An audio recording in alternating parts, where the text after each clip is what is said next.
Hello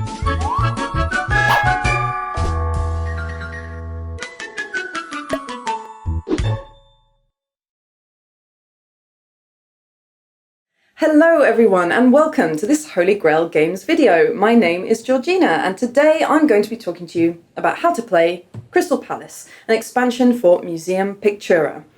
Crystal Palace is going to add something brand new to Museum Pictura in the sense that you no longer only have control over your museum's galleries as you usually would via your player board, but now you're going to have access to your entire establishment and all of the things that go inside thanks to your design board.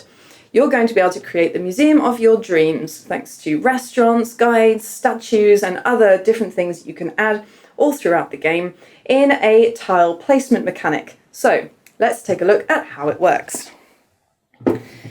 When you are playing with Crystal Palace, you are now going to have your very own design board, which is going to sit next to your player board. This design board is going to have a grid of 5 squares by 6.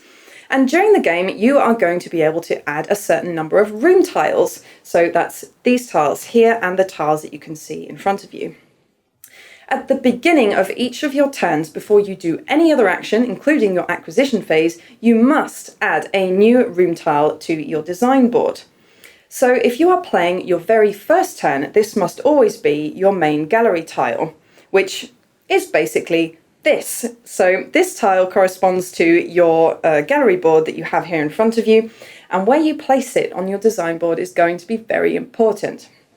As you can see, we have all of the genre symbols here and the period symbols here, and where you decide to place your main gallery is going to determine which kind of cards you are going to be allowed to exhibit throughout the game.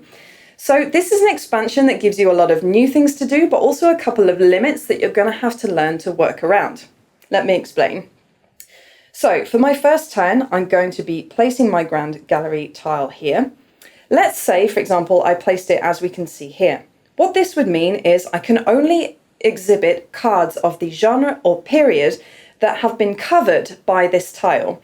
So here, in this case, I would be able to exhibit red, purple, and yellow cards. And I would also be able to exhibit historical and mythological genres. So it can be one or the other. Obviously, I can exhibit cards that are of the period covered but aren't of the genre, and vice versa. To give you a more precise example, let's say my starting hand was the cards that you can see here.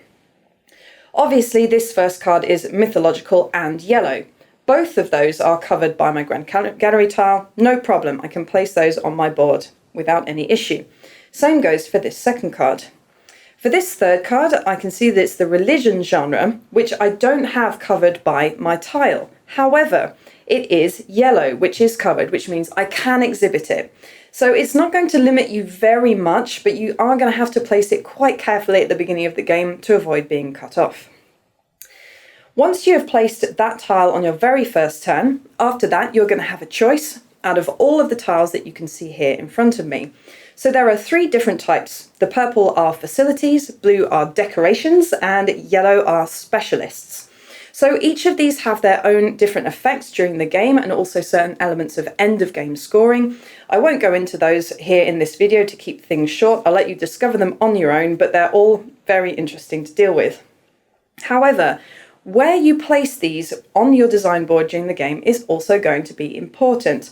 Some of them will have effects depending on the different periods or genres that you cover with them. So, for example, certain tiles may allow you to take back, say, for example, the storage tile is going to allow you to take cards back from your discard, but only of the types that you have covered. So should I place it here, for example, on my board, that means I can immediately recover from my discard any cards I have that are either still life or landscape or red or purple. So that's something that you need to consider while you play.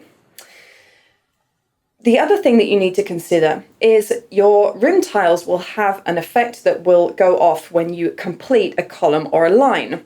So here, for example, if during play I had managed to complete this entire line here, or column rather, then what that does is that's going to immediately cause an effect of me being allowed to exhibit a red card from my hand straight into my museum without having to pay its cost.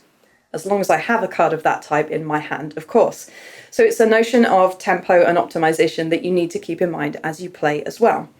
If I were to complete this line, for example, by placing an entry hall, then I could immediately place a religion card. These effects also stack. So if I manage to complete 2 or 3 lines in one go, as I would, for example, if I placed a restaurant here, that would allow me to complete 2 lines at once. I could immediately exhibit a history card and a mythological card of any colour I wish from my hand, as long as I have them. So it certainly gives you something new to consider during each turn. You must place a room tile on each of your turns as long as you are able to. Obviously, if you're no longer able to, then you don't have to. Other than that, it doesn't add any new conditions to the game at all. Each player is going to do this action at the start of each of their turns, and once you reach the end of the game, you will have a certain amount of end of game scoring to add up, thanks to certain bonuses set off by different tiles. For example, the restaurant tile is going to give you extra points for each tile of the same colour that you have on your design board at the end of the game. So it's very much a tile placement kind of mechanic. You are just going to need to optimize it as much as you can as you go. It really adds something to Museum Pictura that's very interesting. Personally, it's my favourite expansion, and I very much recommend that you give it a go. Hopefully this has told you everything that you need to know to find out if you want perhaps to give Crystal Palace a try, or if you have bought it, to give you enough of a notion to help you get stuck into the rules without struggling too much. Thank you so much for listening to this video. We also have a video available on our channel explaining the Vernissage expansion for Museum Pictura. Thanks again for listening all the way to the end, and we'll be back soon with more videos.